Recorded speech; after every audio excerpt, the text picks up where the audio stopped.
प्यारे दोस्तों, आप सभी को नमस्कार। आइए आज की इस वीडियो में हम लोग सोशल साइंस का मॉडल प्रैक्टिस सेट को हल करेंगे। इसमें से जिसका भी जितना स्कोर आता है वो कमेंट बॉक्स में कमेंट ज़रूर करें।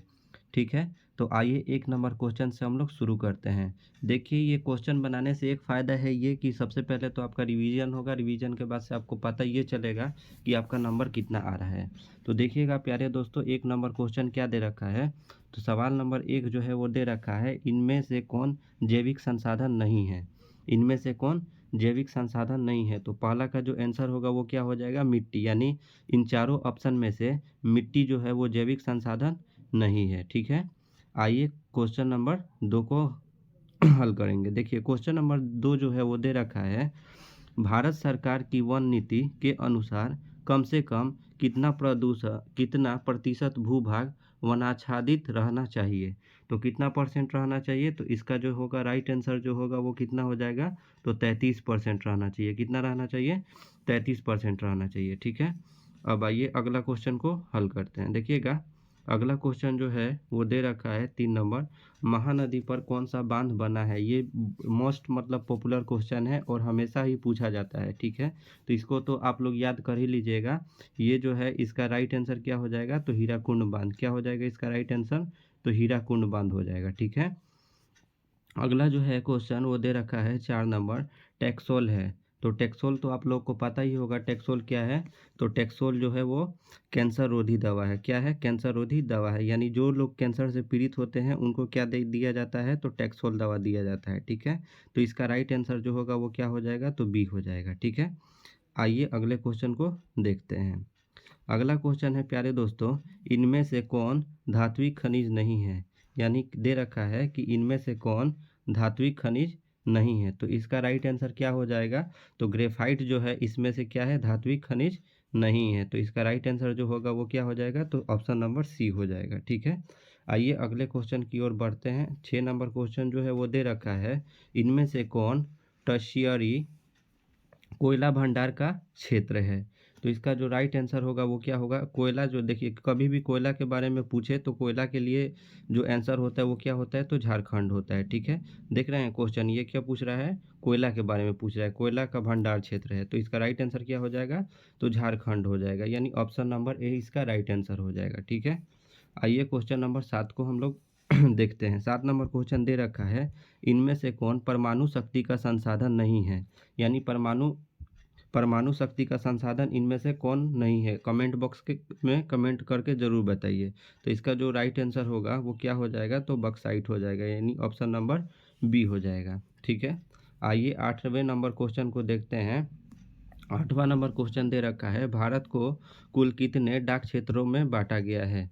यानी आप क्वेश्चन को अच्छे तरीके से रीड कीजिएगा तो पता ये चलेगा क्या दे रखा है। तो भारत को कुल कितने डाक क्षेत्रों में बांटा गया है। तो कुल कितने डाक क्षेत्रों में बांटा गया है, कमेंट बॉक्स में कमेंट जरूर कीजिए। यानी इसका जो राइट आंसर होगा वो क्या हो जाएगा, ऑप्शन नंबर डी हो जाएगा। ऑप्शन नंबर डी हो जाएगा, यानी 9 क्षेत्रों में बांटा गया है। ठीक है, अगला जो है वो क्वेश्चन 9 नंबर हम लोग हल करेंगे। 9 नंबर दे रखा है, इनमें से कौन सी नदी असम में बाढ़ का कारण है। देखिए, असम में जो बाढ़ का कारण होता है वो कौन सा नदी से होता है, ब्रह्मपुत्र नदी से होता है। ठीक है, क्योंकि ये अपना मार्ग जो है क्या करती है, बदलती रहती है। ठीक है, तो इसका राइट आंसर क्या हो जाएगा, तो बी हो जाएगा। ब्रह्मपुत्र नदी क्या करती है, असम में अपना मार्ग हमेशा बदलती रहती है। ठीक है, 10 नंबर क्वेश्चन को आइए देखते हैं। 10 नंबर क्वेश्चन जो है वो दे रखा है, तरुण भारत संघ एनजीओ का संबंध किस राज्य से है। तो इसका जो राइट आंसर होगा वो क्या हो जाएगा, तो राजस्थान से। इसका संबंध किससे है, एनजीओ का संबंध किससे है, तो राजस्थान राज्य से है। ठीक है, अगला है 11 नंबर क्वेश्चन, इनमें से किसका उपयोग इलेक्ट्रॉनिक उद्योगों में होता है। तो किसका इलेक्ट्रॉनिक उपयोग में होता है, ये तो बहुत ही इजी क्वेश्चन है, आप लोग को पता होना चाहिए कि इसका राइट आंसर क्या हो जाएगा। तो इनमें से जो है सभी जो है वो क्या है, यानी इलेक्ट्रॉनिक उद्योग में इनका उपयोग किया जाता है। तो इसका राइट आंसर जो होगा वो कितना हो जाएगा, तो ऑप्शन नंबर डी हो जाएगा इसका राइट आंसर। ठीक है, आइए नेक्स्ट क्वेश्चन को हल करते हैं। अगला क्वेश्चन जो है वो दे रखा है 12 नंबर, इंद्र इंद्र इंद्रपुरी जलाशय परियोजना किस राज्य में स्थित है। तो ये जो है बिहार में स्थित है। कहाँ पे स्थित है, इंद्रपुरी जलाशय परियोजना जो है वो कहाँ पे स्थित है? तो बिहार राज्य में स्थित है। तो इसका राइट आंसर क्या हो जाएगा? तो बी हो जाएगा। ठीक है, आइए आगे की ओर बढ़ते हैं। 13 नंबर क्वेश्चन दिया है, असाधारण पौधों के लिए तैयार की गई पुस्तक का नाम क्या है? तो ये जो है रेड डाटा बुक में आता है। क्या किस चीज़ में आता है? तो रेड डाटा बुक में आता है। तो इसका जो राइट आंसर होगा वो कितना हो जाएगा? तो इसका जो राइट आंसर होगा वो ऑप्शन नंबर डी हो जाएगा। ठीक है, रेड डाटा बुक में उसको रखा जाता है, यानी जो चीज़ विलुप्त होने के कगार पे होती है उसको हम किस में रखते हैं? तो रेड डाटा बुक में रखते हैं। ठीक है, तो इसका जो राइट आंसर होगा वो क्या हो जाएगा? रेड डाटा बुक हो जाएगा। अगला है 14 नंबर क्वेश्चन जो है दे रखा है, निम्नलिखित में से कौन रबी फसल नहीं है? तो इसमें रबी फसल कौन नहीं है? तो बिल्कुल आसान क्वेश्चन है। तो रबी फसल जो है वो चावल जो है वो रबी फसल नहीं है। ठीक है, आइए 15 नंबर क्वेश्चन को देखते हैं। दे रखा है सीमेंट उद्योग का कच्चा माल है। तो सीमेंट उद्योग का कच्चा माल कौन सा है? तो चूना पत्थर जो है वो सीमेंट उद्योग का कच्चा माल होता है। ठीक है, तो इसका right answer option number A यानी चूना पत्थर हो जाएगा। 16 नंबर जो है वो क्वेश्चन दे रखा है, कोंकण रेल परियोजना का संबंध किस राज्य से है? कोंकण रेल परियोजना का संबंध किस राज्य से है? तो ये जो है अभी ऑप्शन के हिसाब से इसमें जो राइट आंसर होगा वो सब हो जाएगा। ठीक है, इनमें से सभी, यानी महाराष्ट्र भी होगा, गोवा भी होगा और केरल भी होगा। ठीक है, आइए अगले क्वेश्चन यानी 17 नंबर क्वेश्चन को हल करते हैं। 17 नंबर क्वेश्चन दे रखा है, रियो डी जेनेरो में क्या हुआ था? तो ये तो बहुत ही फेमस क्वेश्चन है और ये क्वेश्चन जो है आप लोग को आना भी चाहिए। ठीक है, तो इसमें क्या हुआ था? तो पृथ्वी शिखर सम्मेलन हुआ था। क्या हुआ था? पृथ्वी शिखर सम्मेलन हुआ था। आइए 18 नंबर क्वेश्चन जो है वो दे रखा है।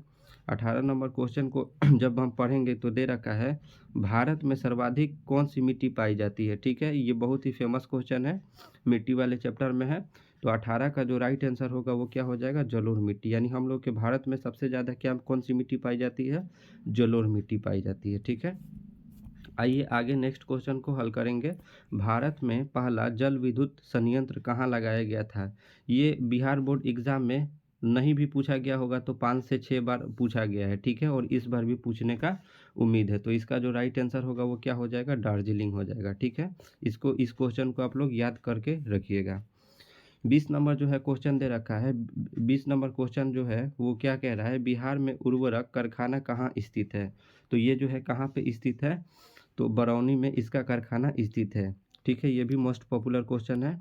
आइए 21 नंबर क्वेश्चन को देखते हैं। 21 नंबर क्वेश्चन दे रखा है, निम्नलिखित कारकों में कौन सूखे के लिए जिम्मेदार है? तो सूखा के लिए आप लोगों को तो पता होगा कौन कौन जिम्मेदार होता है, यानी वर्षा नहीं होगा तो वो क्या हो जाएगा? सूखा पड़ जाएगा। ठीक है, तो वर्षा की कमी क्या है? इनमें जिम्मेवार है।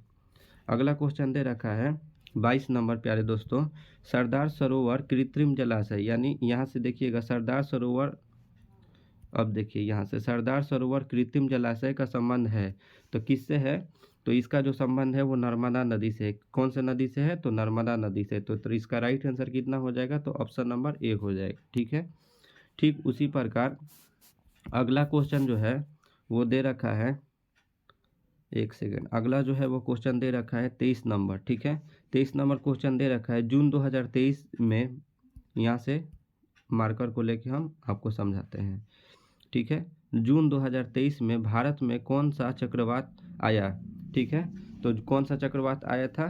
तो बिपरजॉय आया था। कौन सा आया था? बिपरजॉय, जो कि बहुत ही फेमस था। ठीक है, बहुत ही फेमस चक्रवात था। ठीक है, आइए अगले क्वेश्चन की ओर बढ़ते हैं। अगला क्वेश्चन दे रखा है कि पृथ्वी की सतह पर सबसे पहले पहुंचने वाली भूकंपीय तरंग कौन सी होती है? ठीक है, भूगोल का क्वेश्चन है।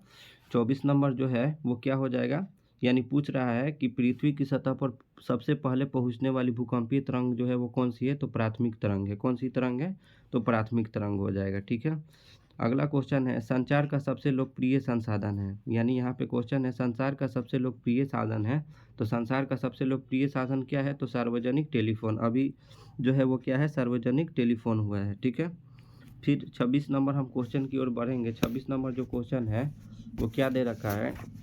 तो 26 नंबर क्वेश्चन है, कलकत्ता कारपोरेशन एक्ट, यानी यहाँ से हम मार्कर को चूज करके बताते हैं, कलकत्ता कारपोरेशन एक्ट किसके शासनकाल में पारित हुआ? यानी कौन सा, यानी उस समय का जो है शासक था? तो यहाँ से देखिएगा कौन सा था, लॉर्ड कर्जन या फिर लॉर्ड लिटन या फिर लॉर्ड डलहौजी, आप लोग इसको कमेंट बॉक्स में ज़रूर बताइए। तो इसका जो राइट आंसर होगा वो क्या है, लॉर्ड कर्जन के शासनकाल में हुआ था।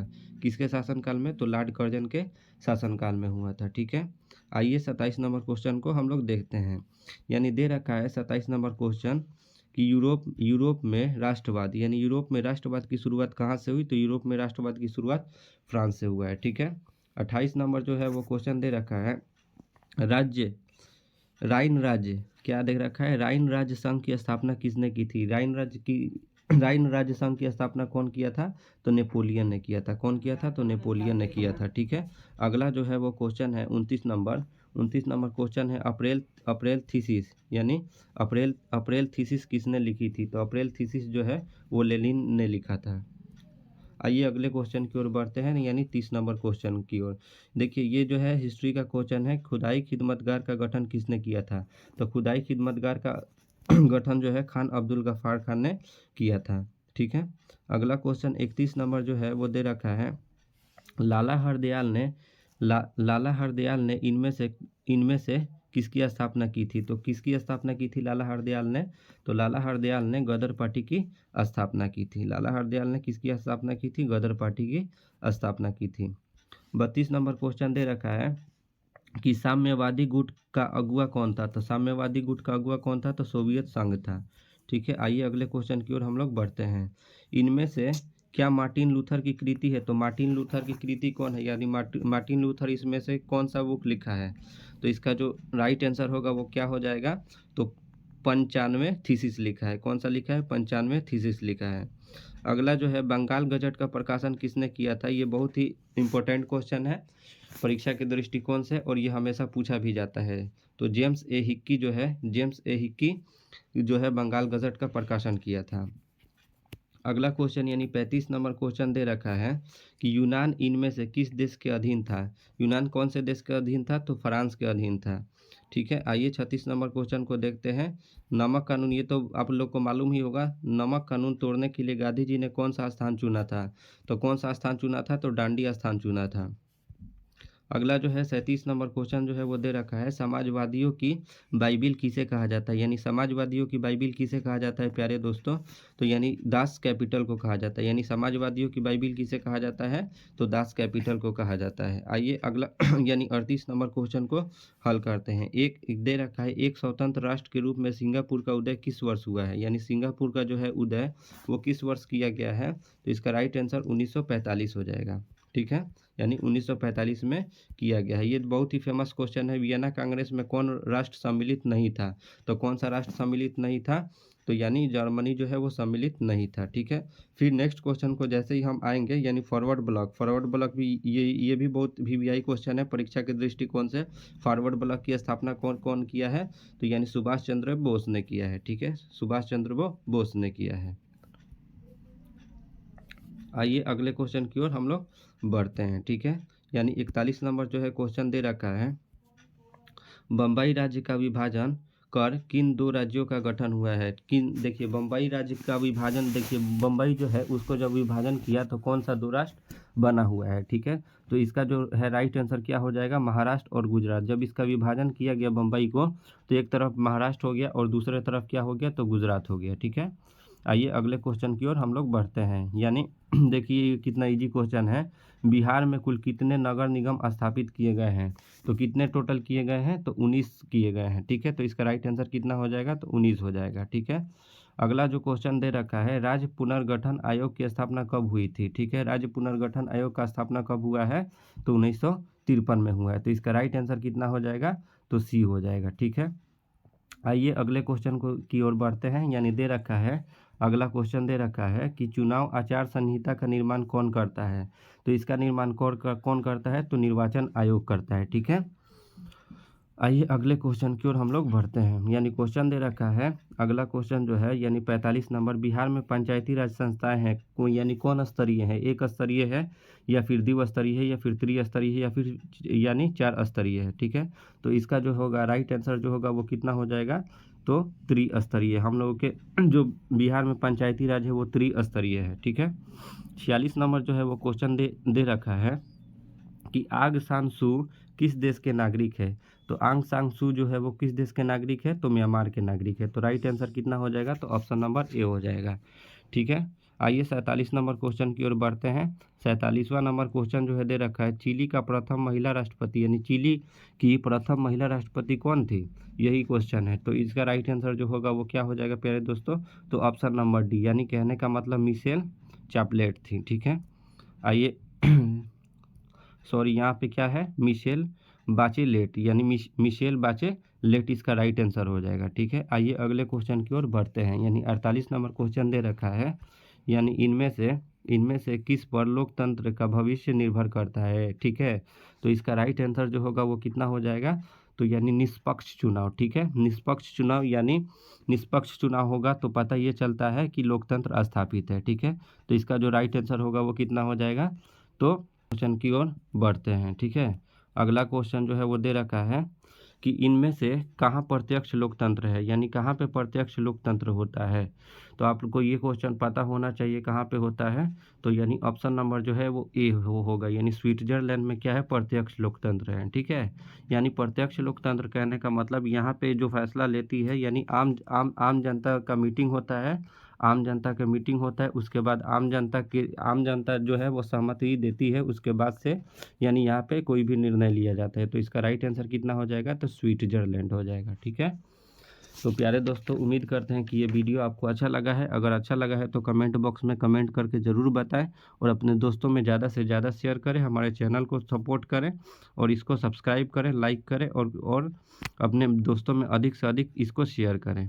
Thank you.